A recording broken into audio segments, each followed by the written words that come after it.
Hello and welcome in. This is your Wednesday live chat for whatever you want, right? This time is yours. We can do pivots. We can talk about bets, one and done options. We can chat about weather and rain and what, I don't care. This time is yours. Go ahead and drop your questions, comments, and concerns in the chat, and we will be here until the job is done, no matter how long that takes. Let's start with the weather. I'm just going to knock it all out now. Okay. 2 different golf courses and the forecast, not a meteorologist, very, very wet. That is the 10-day. Every day, the 10-day has rain in the forecast. Even the day that is listed as cloudy, Saturday, is still forecasting about a 1/4 inch of rain. Today, during the practice round, very wet, very windy. If you saw the photos, the videos coming out, Justin Thomas is hitting like a 4-wood, like 170 yards. Tony Finau's hitting driver on 7. That was probably mostly for fun, but like you get the idea. It's going to be wet. It's going to be sloppy. The only thing we really care about is if this gives certain guys or certain waves advantages. The answer to that is probably no. There is not, first off, there's only 80 golfers in the field over 2 golf courses until they all come back to Pebble Beach, where there's not going to be traditional waves. Everybody's going to be out on the golf course at the same time, and it's going to be wet and windy for basically everybody. Here's Thursday, here's Sunday. I actually think the wind's going to calm down a little bit, but it's still going to be wet. Very likely they play preferred lies here, right? Probably all week long, I would imagine, because they do not want to get into a situation where they have to take this into Monday. That would be an absolute disaster. It'd be a disaster for CBS. It'd be a disaster for everybody. So they're going to try their best to get this thing in. Smaller field, I imagine. Does it matter what golf course you start at? No. Spyglass is going to be about a stroke more difficult, or at least historically it's been more difficult. I do not think there is any advantage of playing one before the other or vice versa.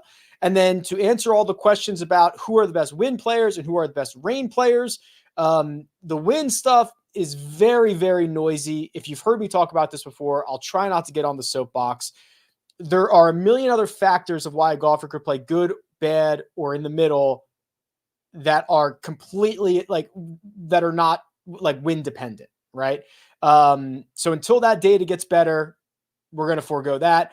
The wet stuff, kind of similar. I think we can do some anecdotal stuff like, Max Homa's played well in the wind. I think preferred lies helps the accurate guys who hit more fairways, the guys that are going to then be able to pick up their ball and clean it off and hit it again, similar to what we saw for the first 2 rounds last week. Okay. I hope that covers the vast majority of the questions about the weather, the wind, and so on. First question. Hey, Rick, I'm torn between the final 2 spots in my lineup and wanted to know what would you choose? It's either Fitzy and McNeely or Todd and McCarthy. Could you do a deep dive on at least one of them? For me personally, the answer is Fitzpatrick and McNeely. I think that you are getting the best golfer in that group, and you are also getting probably the best value in that group. What I'll do is I'll talk about the value guy, and I'll start showing you. This is my website, rickrungood.com, giant database for fantasy golf and golf betting. You should sign up for it. Why wouldn't you? You'd have to be absolutely crazy not to. Here is Maverick McNeely's golfer profile. And I'll zoom in a little bit so you guys can see this a little bit better. We know he's coming back from the major medical, just got enough points to activate that exemption. We know that he has played Pebble Beach maybe more than anybody in this field with his connections to it. I think they grew up on the golf course. Always plays well here, any $6,200. And I've basically seen enough, knowing that he's healthy, seeing the improvement week in and week out, round in and round out, except for a pretty bad Sunday at Torrey Pines. Like you can very easily see the progression here. So I think that's fair.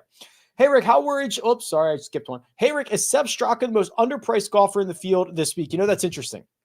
Because I looked at Sepp Straka, maybe on Monday at this point, I thought, man, this could really be a Straka week. I throw Straka into the category of your Eric Cole, right? Where last week was not going to be a good spot for him, right? A 7,600 yard golf course with thick rough and ask you to hit a lot of longer shots.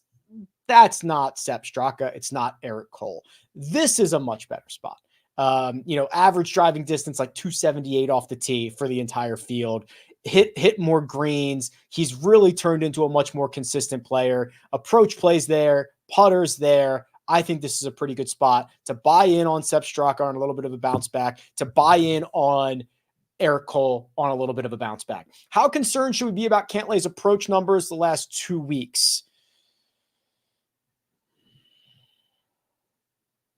Mildly, because not only is it the last 2 weeks, but it is round 4. He lost 2.7 at the American Express. And then in rounds 2 and 4, he lost a stroke on approach in each of those at Torrey Pines. So it's basically 3 of his last 4 rounds have been really bad, which I certainly do not like to see that. I do wonder, and I imagine his approach numbers are a lot better here career at Pebble. Did lose in 2022. That was just the 2 measured rounds at Pebble Beach. He lost 2.2 and he lost 0.1. So, I mean, that I guess I am a little bit concerned about that. We've never really seen him go on an extended period where he struggled in that category. So I don't think it would be, I don't think he's going to be very, very bad, but 80 player field, he's very expensive. If he finishes T9, is that good enough? Probably not. And if he has just a subpar approach week, I'd actually probably be more concerned about the putter, right? He's lost 6 strokes putting in the last 2 weeks. So it's kind of a scary profile. Sorry for the non-Pebble Beach question. I don't care. You can ask about anything you want, Kyle. But do you have any insight on why Liv isn't on betting sites? I was looking for it earlier. I didn't see it on DraftKings when I was looking. And I just saw that DraftKings, the fantasy site, just released the salaries like 15 minutes ago. So I'll get those loaded into the custom model on rickrungood.com, which right now I was just using a placeholder, which, by the way, very quickly, rickrungood.com, 6 different tours. You're getting a full picture of everybody in the world. I've got 5 different slates loaded into the custom model right now. Europe, Corn Ferry, Showdown, Live, PG. Like, I love this. I'm only making improvements. I don't know why that is. I don't know if Live has any say in that, if they can kind of push those sites, but that information either not being out or just coming out at 3 p.m. Eastern on Wednesday is a problem. It's a problem for everybody. If we are just using last year's stats as a whole, wouldn't Wyndham Clark be the most undervalued golfer this week? Okay, well, so let's do that. Let's go to the power rankings. Let's look at everybody in this field for 100 rounds, minimum 50, and I'll knock out the Corn Ferry guys and just keep I guess there's no Live guys in this field. PGA and Euro rounds. So where does Wyndham Clark appear? 15th, which means he's the 15th best player in the world over the last 100 rounds. He's 7,400. He would not be the most undervalued. I guess by that designation, Eric Cole would be, right? $7,300, and he's been better than Wyndham Clark. But I guess your point is valid in that he's a top 15 player and not being priced as such.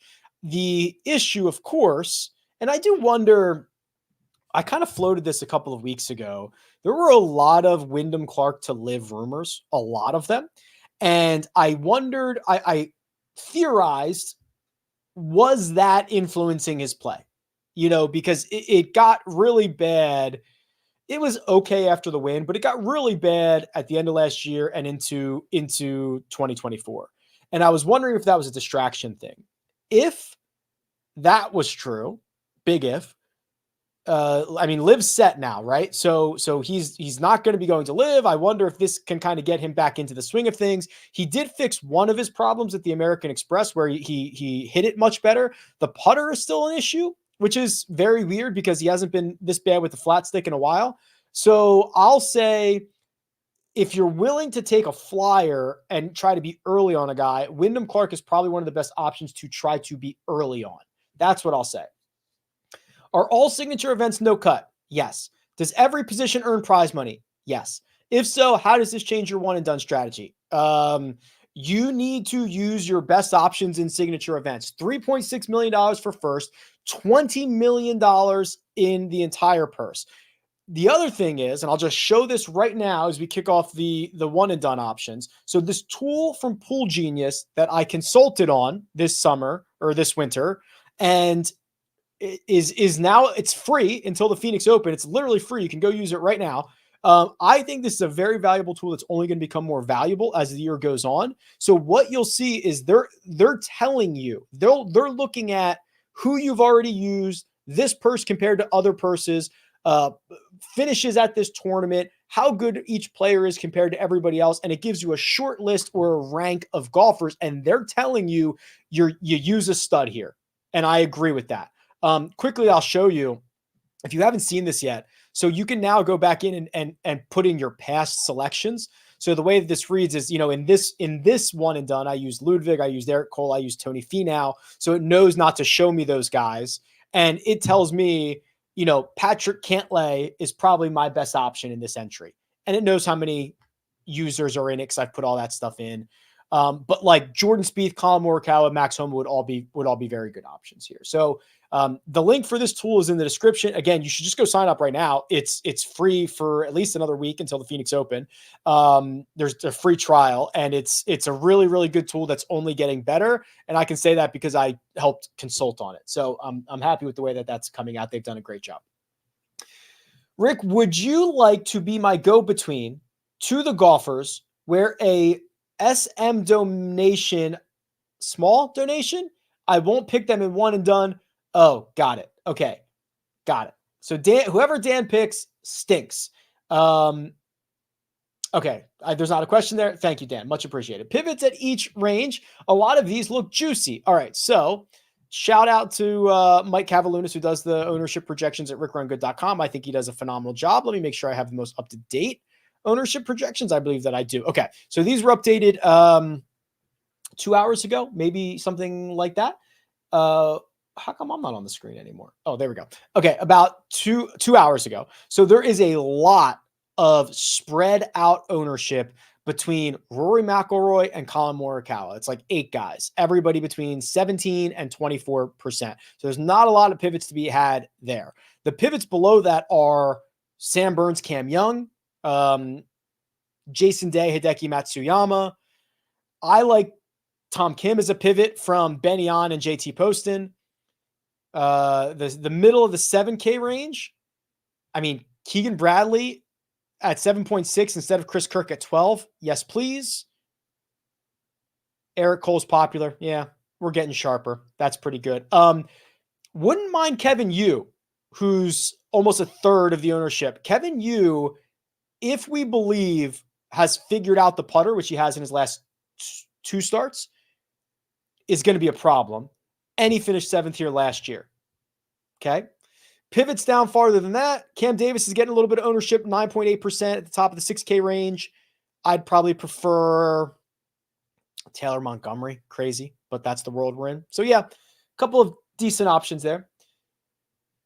It says, is it feasible to leave some salary on the table in Yahoo pricing this week? I have no idea what Yahoo is up to. I probably should.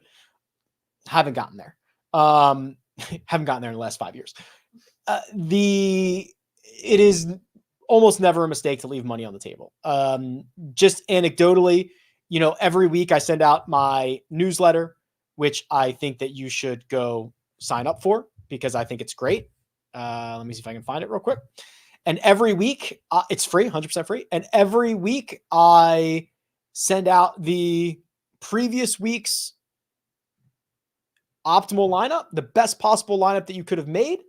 This is obviously not on Yahoo, but last week's lineup was $44,700. You could have left $5,300 on the table and had the best possible lineup that anybody could have made. That is not uncommon. 44.7 is pretty low, but leaving money on the table is always a pretty good idea. Hey, Rick, can we see some potential first round leaders? I would start with guys at Pebble Beach. Okay. So I don't have this list off the top of my head, but it is in the custom model, which, by the way, hold on a second. Boom. How good am I? Let me pat myself on the back real quick. There's the course rotation in the custom model. SH to PB means Spyglass to Pebble Beach. PB to SH, Pebble Beach to Spyglass. Come on. Come on. We're doing things here. We're doing things. First round leaders should come from Pebble Beach if they are not broken out that way. Also, what you should do is you should go to the power rankings. You should go to the strokes gain distribution. You should look at the last, we can stick with 50 rounds. We can even get some Corn Ferry guys in here as well because these guys seem to go low. Sort by the guys who gain 5 or more strokes the most frequently. Scotty Scheffler, Victor Hovland, Xander Schauffele. No surprises there. If you're looking for value, Cam Young, 8,700. Keegan, just a constant first-round leader threat, Keegan Bradley. Even Grayson Murray does it, right? Grayson Murray is either losing to the field, which you can see here, or gaining in a big way. Those are your very valuable first-round leader options. Ben Griffin too, right? Ben Griffin might stink, or he might gain 6 shots to the field. That's what I would do. With Full Swing 2 on Netflix, March 6th, will you be doing a cameo? I don't know yet. So I know I just like dabbed. I mean, it was barely a dab. But barely a dab. I held it for like 5 seconds. I wasn't sure. Okay, was it called a dab? Okay. So I recorded, I have lines in this. I do not know if they made it to the final cut. Just like last year, I had a lot of my lines last year were in the Matt Fitzpatrick episode.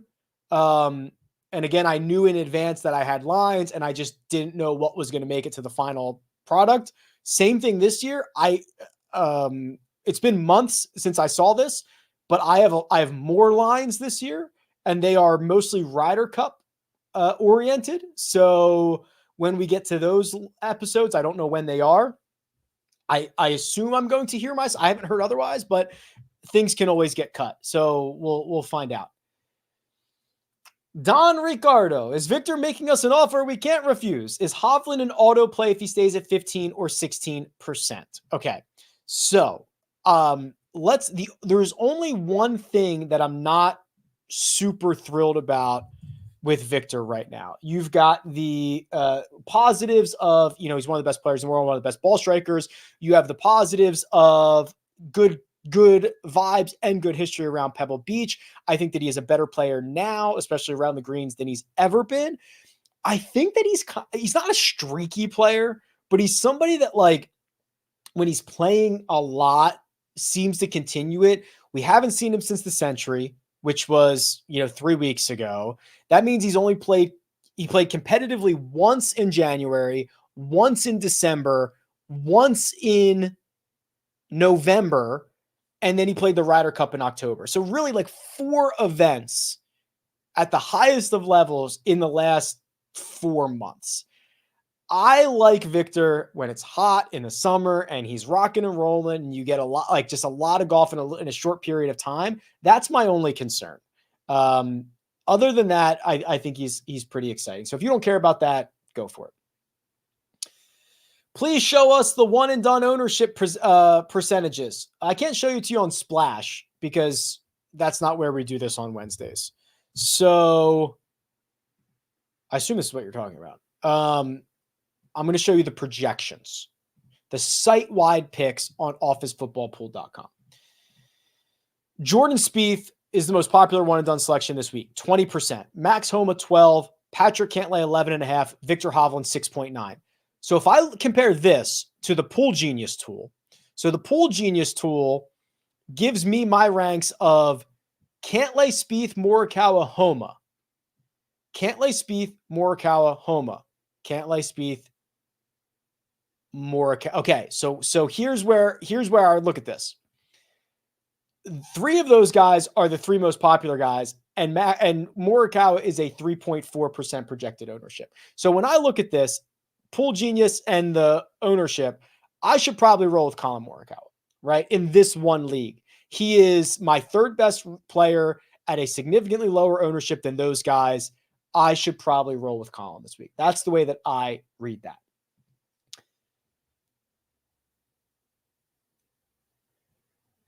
I answered the weather. I answered the Eric Cole. I think this is a interesting way to look at it, DFS Chef. It says, with the forecast, should we look at golfers with lower apex height? I think the problem with that is there's a lot of times in which golfers aren't required to take it high or take it low. And I think when they're put in a position where it is windy, they can all play it lower. It's just not necessarily their natural shot shape. So I think there's a little bit, I worry about that. For some players who have already played this year, why aren't there approach proximity buckets displayed on your website custom model? I would probably assume they don't have enough rounds to qualify. That's usually the thing. But if you have somebody, I can look after the show, but that's what I assume it is. Thoughts on Bo Hosser? Yeah. So let's get into Bo. Happy to get into Bo. We know he was the best player in the fall.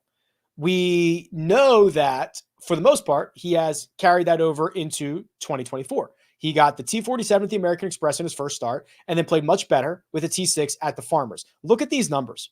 3 straight rounds at Torrey, the South Course, where he gains from tee to green. Loses off the tee in each one.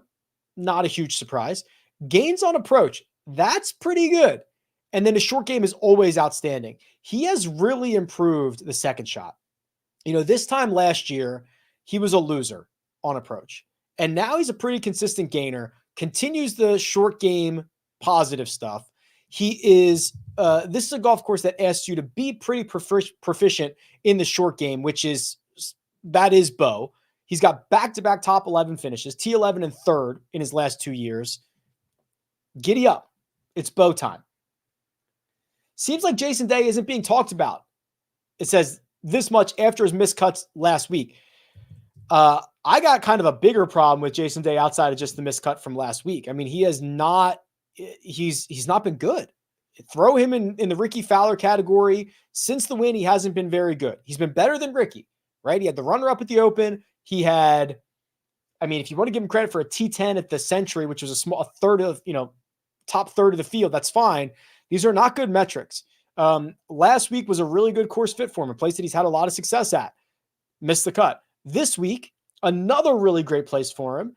He's not going to miss the cut this week, but this is a very concerning stat profile. Look at the golfer before the win, gaining across the board, proficient everywhere. Look at what he's done after the win. Tons of holes. Not even Torrey could save him last week. Maybe not even Pebble can save him this week.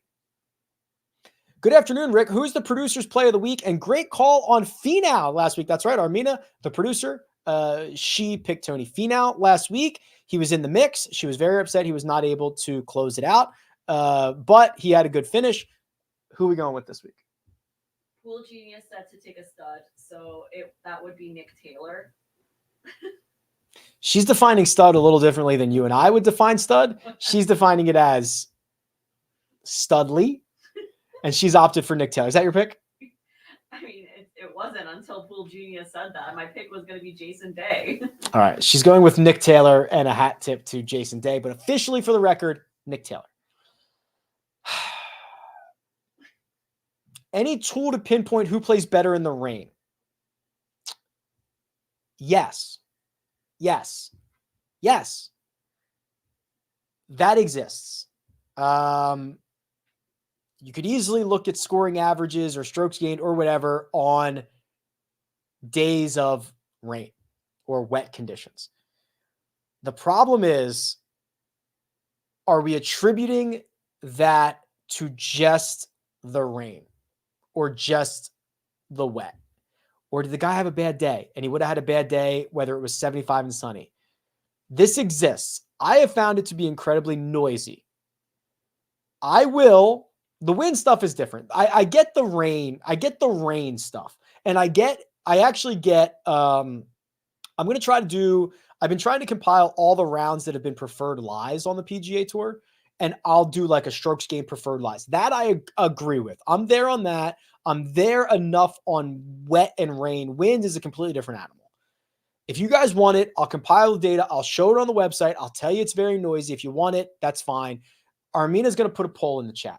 This is something we've been doing recently. It's going to say, do you want weather data on rickrungood.com? Question mark. Options. Yes No. and no. How's the betting card looking this week? I admittedly have not done anything yet. I've been very busy. I'm working on some stuff for the website. I'm very excited about. I have not made my bets yet. I've not made lineups yet. It's crazy talk. What I think I'll end up doing as of this moment, I think it might just be Xander and Justin Thomas. And I think I might just go to battle with those guys. There's so many great options at the top of the board.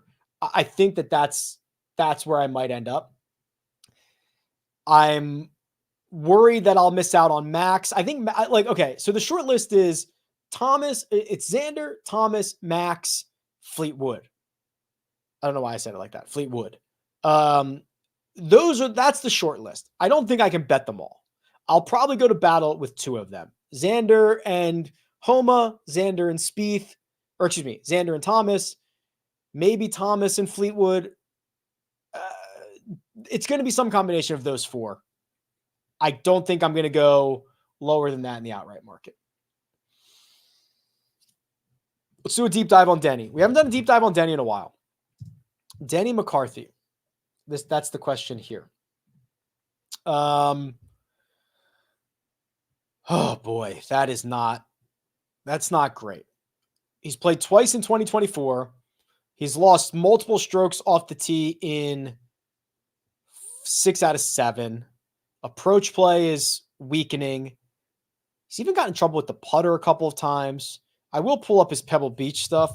We'll see. Because, he should be somebody who does not, he should be somebody that doesn't get the big knock off the tee at Pebble because you don't have to pull driver everywhere. In fact, you really shouldn't pull driver everywhere. So this is interesting. What's his ownership going to be? 10.6%. He's $7,500. This is a pretty good spot where like a 1 week only, right? I like to get into situations where I'm backing the same golfers for multiple weeks, depending on certain stretches. But this looks like a get in, get out situation on Denny.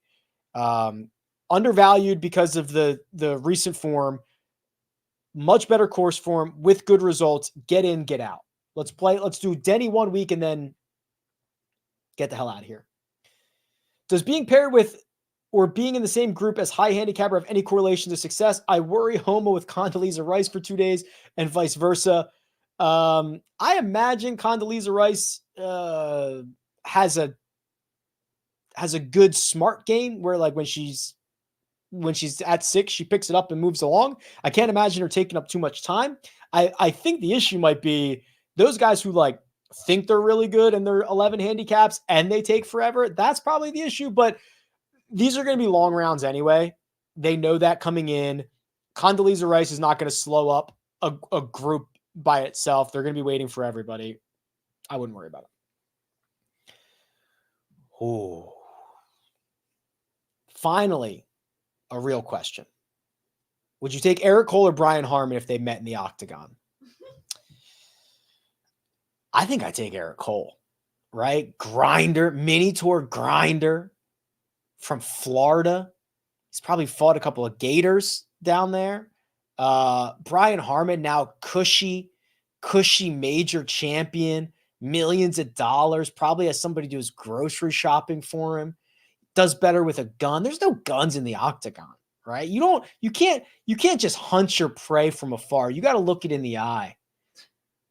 And I'd worry Eric Cole would rip my head off. So I would take Eric. Actually, I could take both of these guys, but I would pick Eric Cole. Sleeper this week, 80-1 or more. I don't think they're going to win. But there was somebody down here. Oh, I think it was Kevin Yu. I don't know what his number is at the moment, but Kevin Yu is he's shown it the last 2 weeks. Very, very, very high upside. Has finished 7th here before. That's where I would go. Not sure if any Sam Burns, Wyndham Clark, or Cam Davis are great fits. I agree. Which one would you leave out? I would probably leave out Cam. I don't really like that, though. Thoughts on jamming, locking 3 of these guys? Rory, Scotty, X, Patty, and Homa into all 44 lineups. I love the concept. I am worried about. I'll go happy to go on the record here. I think Rory and Scotty are probably both going to finish inside the top 12. Not sure that's a hot take, but I don't think this golf course maximizes Rory's game and Scotty's game. I also think Scotty having to putt on these Poana greens is going to be a freaking disaster. Okay. So I would worry about the guys that you chose, but in theory, like locking in, 3 of them and doing stars and scrubsies, let's go with that. Talk me out of mass entering with Day and Fleetwood locked into all of them. Well, I showed you the Day stuff. That would worry me. Fleetwood, rock on. Okay. The bit is becoming aware of itself. Everybody, I guess it's not a bit, but everybody knows the producer's affinity for one Adam Scott. All right. We have not done a deep dive on Adam Scott in a while, and I admittedly don't know what the hell he's been up to. 6th at the PGA, 4th at the Australian Open, 7th in Dubai. Wow. This is pretty good. Played well in Bermuda. BMW Championship. This is a lot better than I would have anticipated.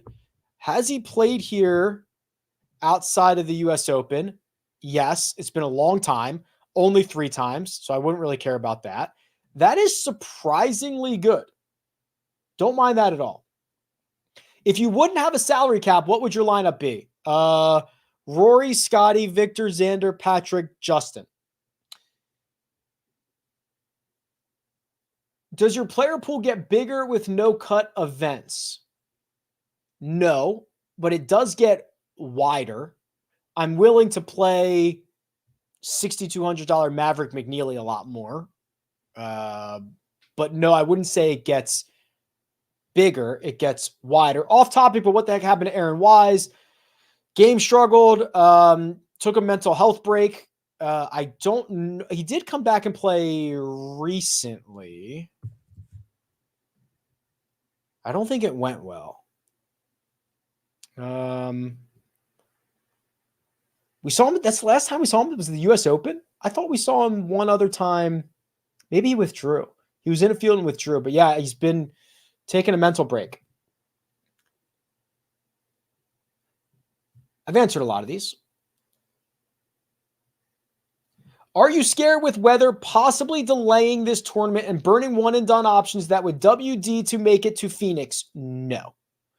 Because if your one and done option is in the mix, let's say they play 3 rounds and your one and done option is in the mix in a $20 million purse, there is 0 chance that guy is WDing to get to Phoenix early. 0 chance. If your guy's in 70th, yeah, maybe. Okay. Maybe, but you weren't getting anything anyway. Who cares? You're getting like 40 grand. So that would never happen. I'm sure it'll happen this week. Seem to recall your ultra course horse list had 3 guys from Pebble at one point. Yeah, that's probably right. DJ, Spieth, and Cantlay.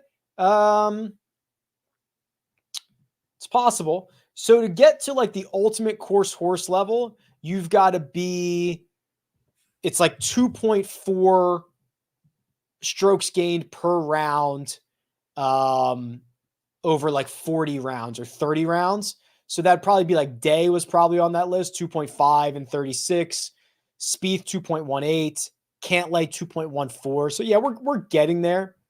Getting there on some of those guys. DJ was definitely one of them. I know that. What do you think about going back to Hideki at 80-1? I think that Hideki's driver gets a little bit of a knock here. He's going to have to putt well. I liked him a lot better. I liked him a lot better last week. Do you like Tommy Fleetwood in one done? Yes. I like Tommy Fleetwood everywhere. Oh, did Fitzy get the braces off? Oh, Fitzy. Good for Fitzy. There was a question about somebody else. Keith Mitchell. Whoops. Okay. Keith. Never plays well at Farmers, does he? Right? Hasn't it like 6 missed cuts in a row? Played really great at the American Express, even if a lot of that came on Sunday, but I'm not going to penalize him for that. A couple of top 25s recently. Let's check his Pebble stuff. T4 here last year, T12. Okay. Let's call it a 7 out of 10. Let's call it a 7 out of 10 on Keith Mitchell. Pretty good. Kirk and Fleetwood or Fitzpatrick and Poston? Fitzpatrick and Poston. I'm 3rd out of 40 people in my one and done. Cantlay, Spieth, or Homa. Homa. What? Can you deep dive B3? Who's that? Models well, solid power, form is okay. God, I wish I knew who B3 was. Season-long questions. Favorite late-round targets? Underdog, best ball, the format of choice. Yeah. So, well, we'll do a draft later, Scott. So we'll do a draft at the end of the show. What Scott is referring to is that Underdog has best ball drafts that are starting for the Phoenix Open and running to the Open Championship, and they are phenomenal. Actually, that's not one of them, but let me go here to PGA Tour season. There we go. So much fun. I've got the rankings that I've done a video for. You can use the link in the description to sign up and get a deposit bonus. That helps me. It helps you. This is a great format. I've been taking flyers on. I got Will Zalatoris in like the 7th round yesterday. And that's just wild because his ADP hasn't caught up yet. I've been taking some Bo late. I've been taking a lot of I haven't taken any like live players yet. I just don't know how they are going to fit into that. Let me look at my rankings.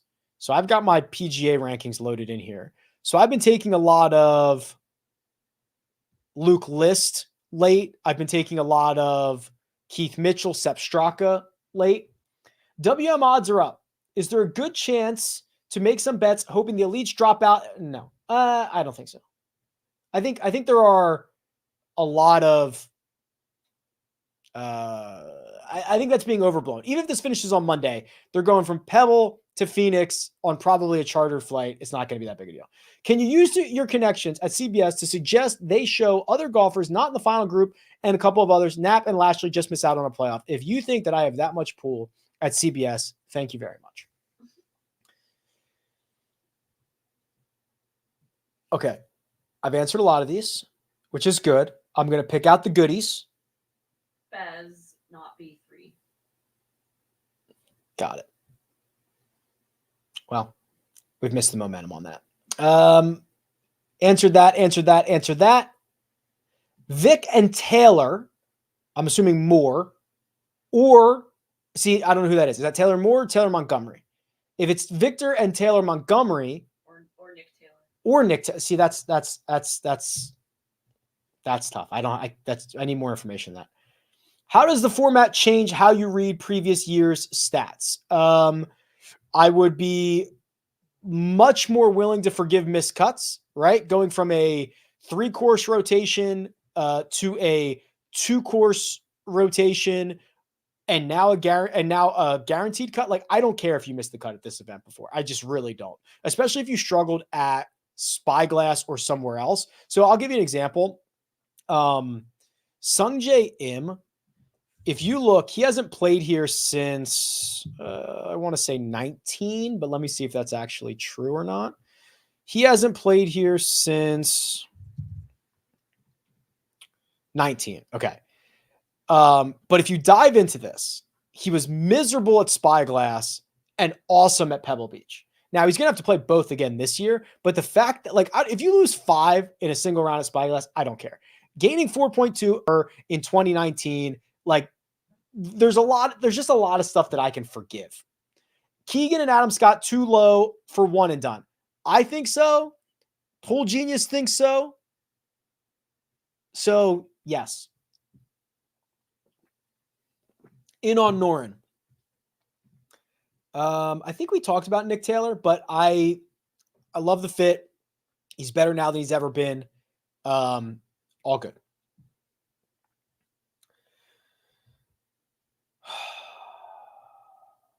Okay, I did also do this. So the other thing that's cool about Underdog, and the reason that I wanted to partner with Underdog, is they have the drafts, not only the best ball, but they have the weekly drafts. We can do one of those later too. But there are, Pebble Beach drafts up here. But they also have the pick'em. And one of the things that I said, listen, we're only going to get to Underdog and I are only going to get together and we're going to do this partnership if we can really put a lot of investment in the golf product, right? I know football, I know basketball, I know just like golf is always the fifth or sixth priority. And one of the things that we agreed on and that they guaranteed me was they were going to put a lot of effort into golf. And they have. They've lived up to it with the best ball stuff.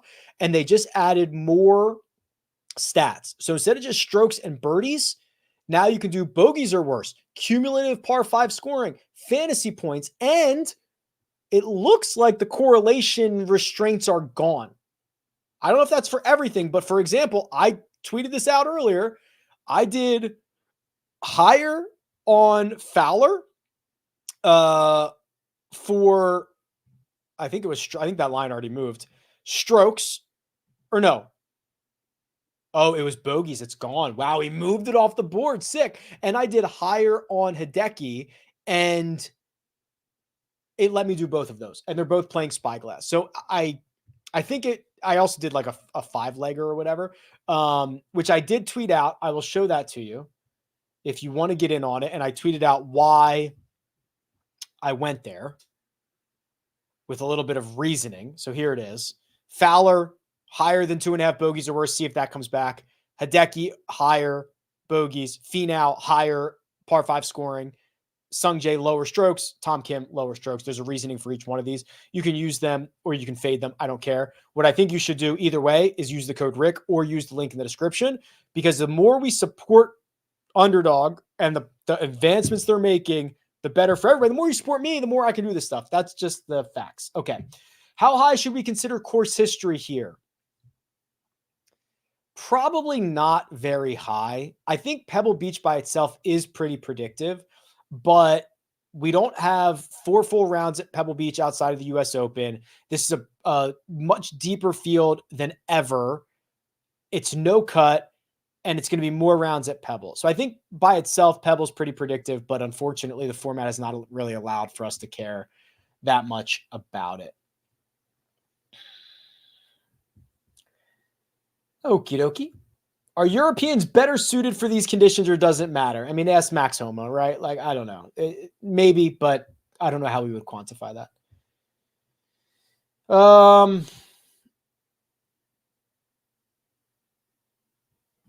Bet365 has limited me in golf betting. DraftKings and FanDuel have offered me VIP status. Should I close everything and move to Circa? Yes. Yes.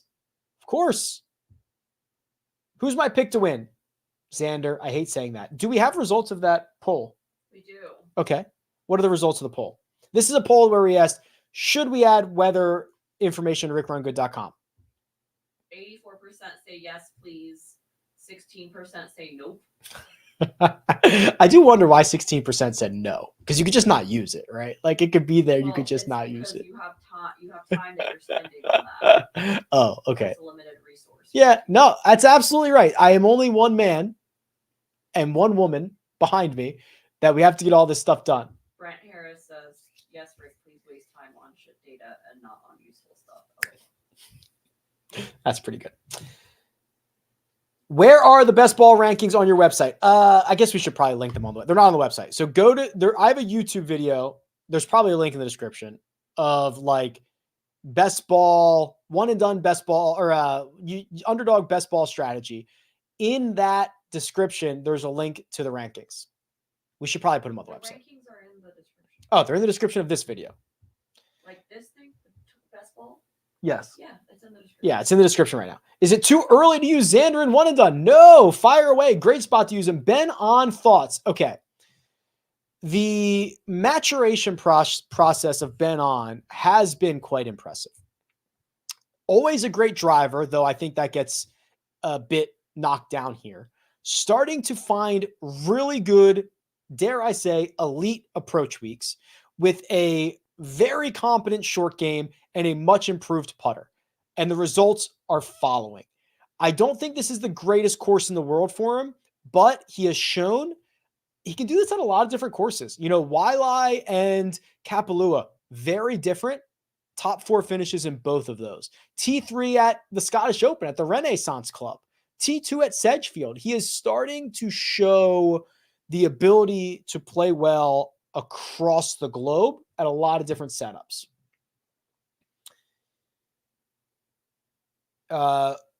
Who is Rick's Super Bowl golf one-on-one matchup? What the hell does that mean? I don't know what that means.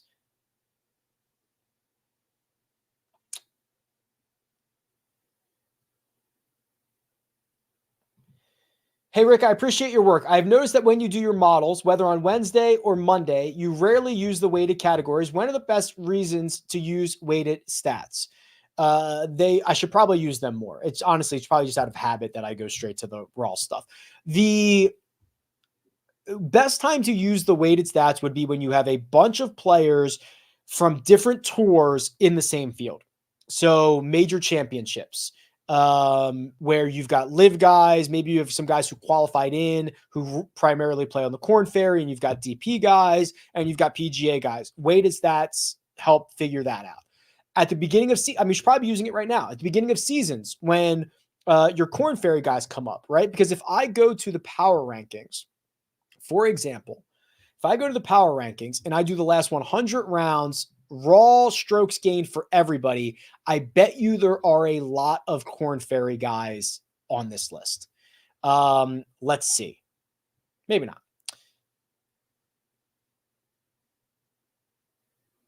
Surprisingly not. Why not? Oh, because this is a signature event. All right, let me uncheck that. That's why. Because we're getting all just the signature event guys who've qualified in from last year's PGA Tour season. So, here you go. So, raw strokes gained, the top 2 guys are senior tour guys. Bernhard Langer, Ernie Els. Then you get into DP World Tour, Live. Here's some Corn Ferry guys, some senior guys, some DP World Tour guys, right? So that's the problem with this. Some Live guys. But then when you go to weighted, now you're going to see the cream of the crop. Scotty, Zalatoris, Rahm, Xander, Rory, Cantlay. That's the best illustration I can do for that. Leave one out. Spieth, JT, or Homa. Crap. Spieth.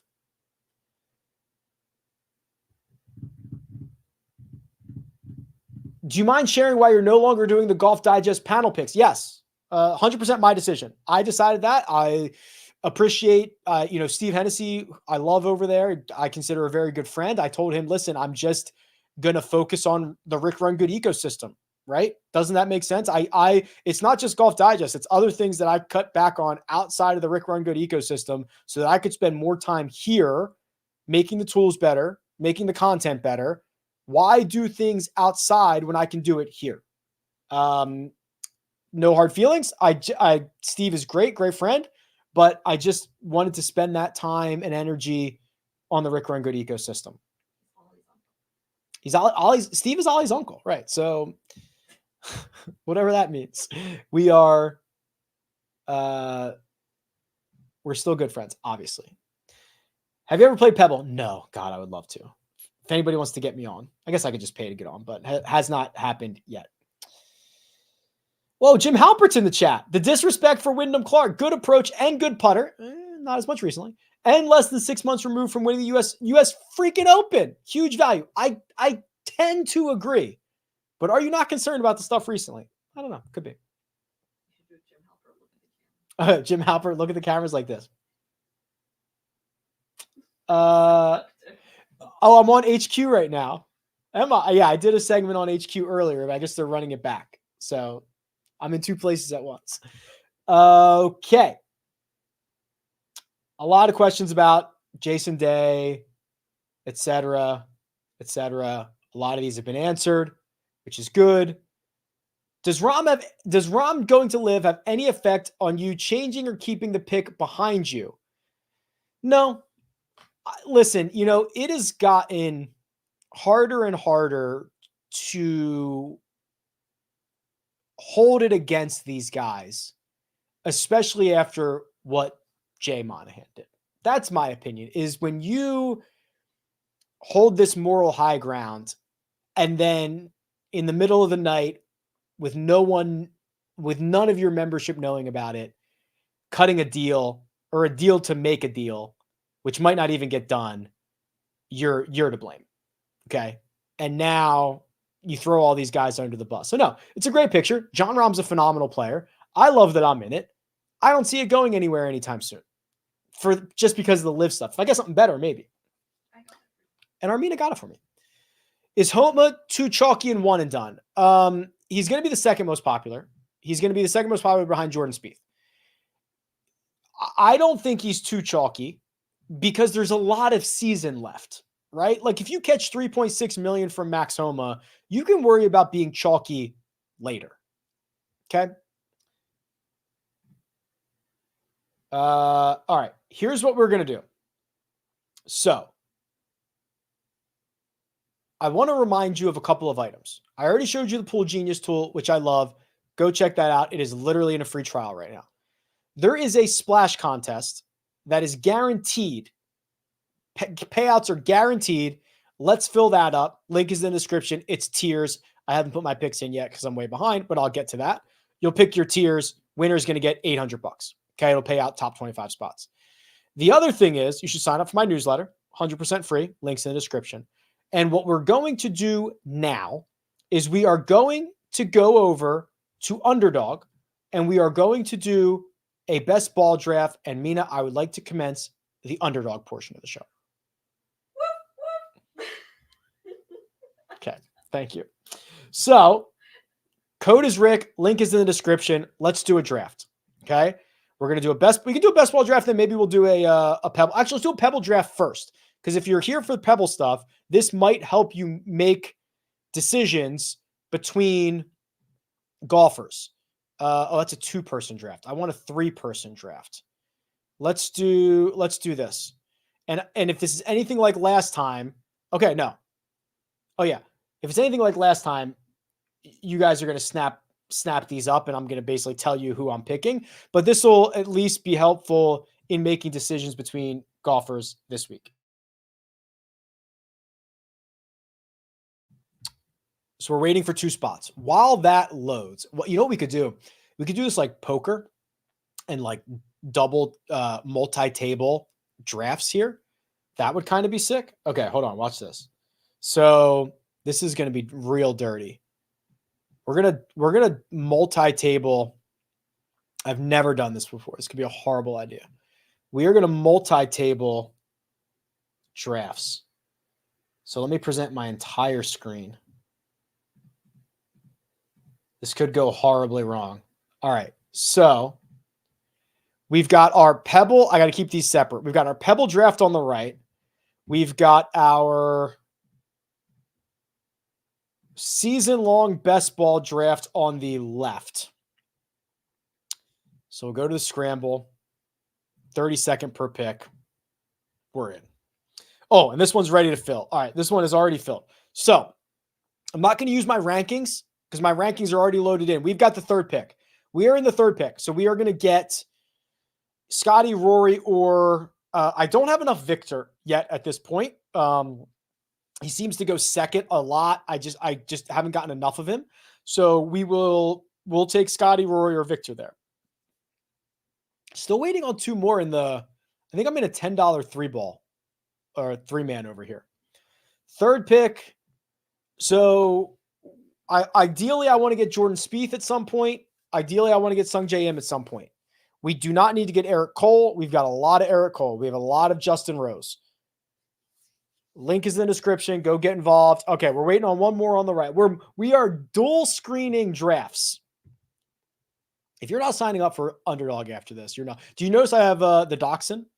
The Dachshund as my logo. That's for all. Okay, I'm 1-1 in the Pebble draft, and we are 1-3 in the season-long draft. So here we go. So this is going to be a no. Actually, this is kind of a brainer. So I don't really want Scotty or Rory this week. So I'm going to go with Xander in the 1 spot.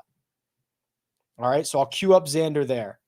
We are going to get Victor here in the season long. Scotty goes 1, Rory goes 2. First of all, if I can dual screen this and manage the production myself, I'm pretty sure like PGA Tour Live can show us like multiple screens at one time. I think that's probably something that should be happening. So Ludwig goes on the left. Then wow, Sungjae at the 5. That is very, very early, I believe. But what do I know? Our Pebble draft is starting. Is it stupid to not take Rory or Scotty? You know what? You never know. We're going to take Xander there. Boom. We're in. This is going to come back to us at 10.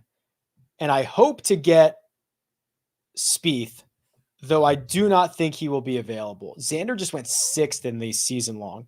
That is kind of wild.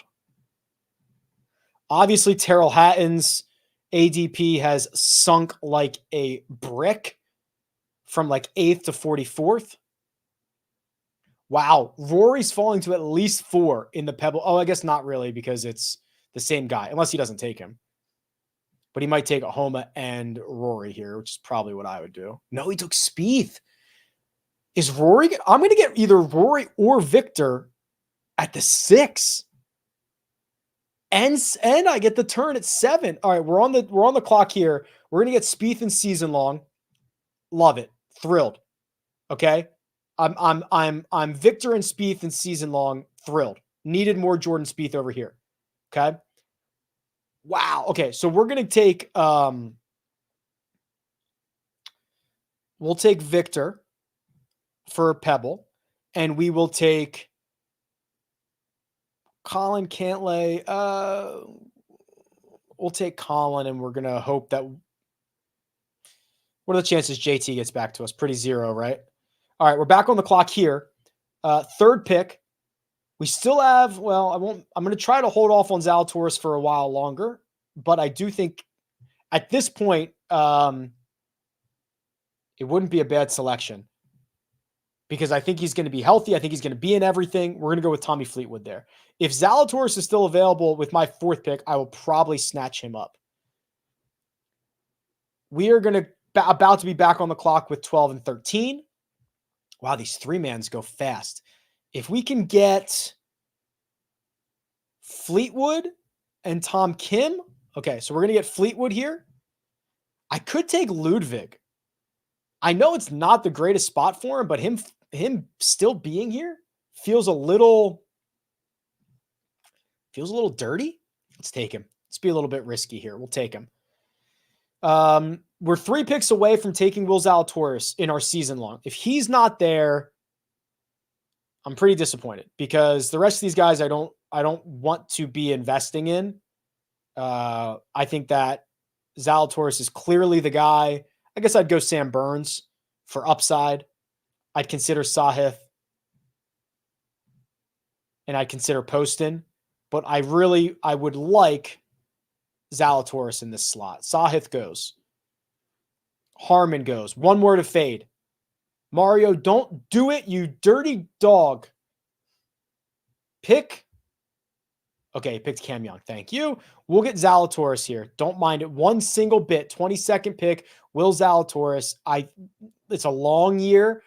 I'm happy with what I saw.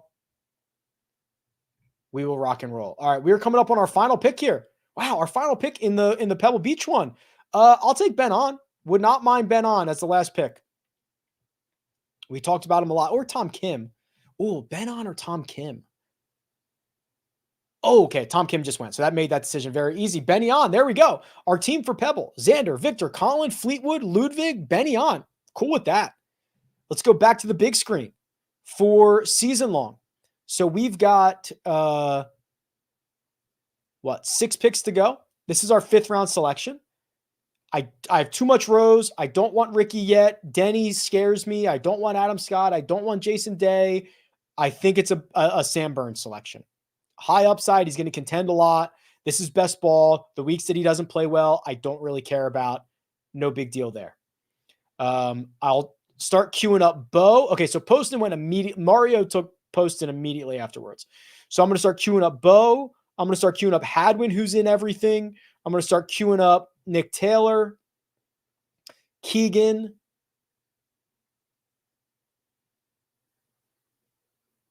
Luke List. I don't have enough Cam Davis. We'll get Cam Davis involved. I would eventually take, well, I was going to say Ricky Fowler, but he just went. So I don't think so anymore. So what I prefer to do here is to get Bo at 34 and then see what happens.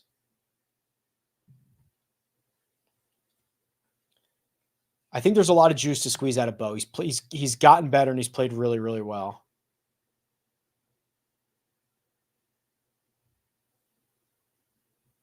I'm going to queue up Taylor Montgomery, which is terrifying. All right, Svensson goes there. So we got to fade another Mario Solar pick or Mario Solar. We're hoping he does not go Bo. If he goes Bo, we go Adam Hadwin. It's not the end of the world, but I want Bo in this spot.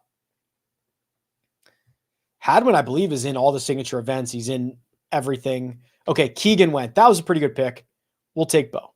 I have a lot of Keegan already. I'm not going to miss out on that. Denny goes immediately. So we've got a couple picks left here. I do also kind of want to get freaky with some of these later picks.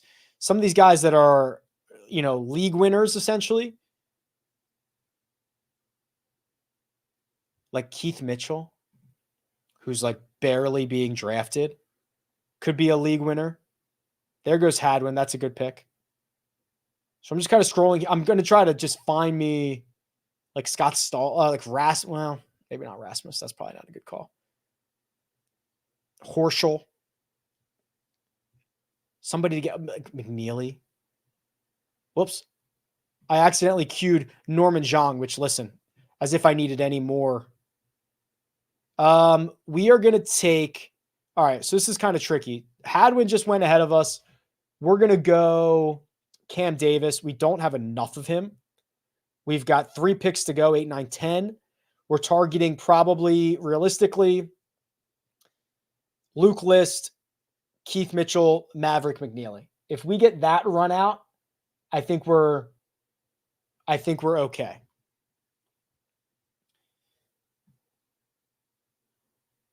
That's the run out that we want. Wow, I'm dual monitoring. How about that? Or not dual monitoring, dual screening. Okay. It's like Red Zone. It is like Red Zone. Red Zone for your Wednesday live chat. What a world. So we only have a couple more minutes of this draft left. If there are any good, interesting questions, I'll come back to them. I see the chat is continuing to move. So if there's anything else, we'll put a bow on it with that. But I'll just remind you, link in the description for Underdog. They're doing a lot of cool stuff. I just posted the props. They've got more prop options for this week. Very, very stoked about it. We are looking for a Luke List, Keith Mitchell, Maverick McNeely run out here. So far, so good. There goes Nick Taylor. He would have been the next option. All right. So we're 1/3 of the way on this run out. Luke List we get. We've got to fade 4 more picks to get Keith Mitchell, which I imagine that's going to happen. Keith Mitchell's hardly being drafted at this point. And then we are going to have to fade a couple more picks to get to Mav McNeely, which again, I imagine is not going to be a problem. And that is going to give us a couple of late round flyers that if they get on a run at some point this year, they're league winners, they're slate breakers, all that fun stuff, right? So we're looking for it.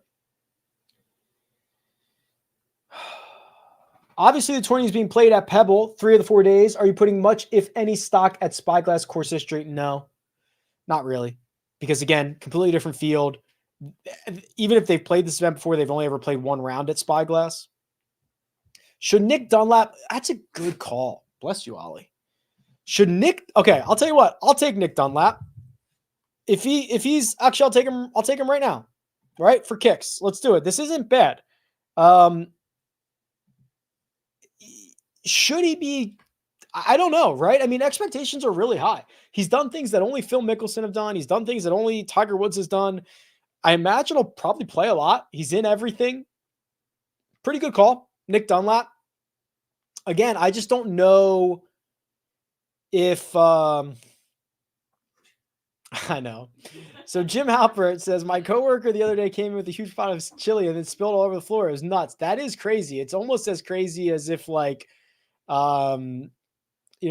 like someone would burn their foot on a George Foreman grill. It's almost that level. It's almost that level of crazy. I worked with a guy who did that and it was nuts. Wow. Hatton just went at 54. So we're going to get McNeely here. And this is going to be the end of the draft, but it'll be pretty good. Hovland, Spieth, Fleetwood, Zalatoris. Bang. Burns, Hostler, Davis, List. Nick Dunlap. Okay. I actually, the Nick Dunlap call was really good. I'm glad you said that. I completely forgot about Nick Dunlap. And then we're going to get McNeely here and we're going to call it a day. Aaron Rye goes.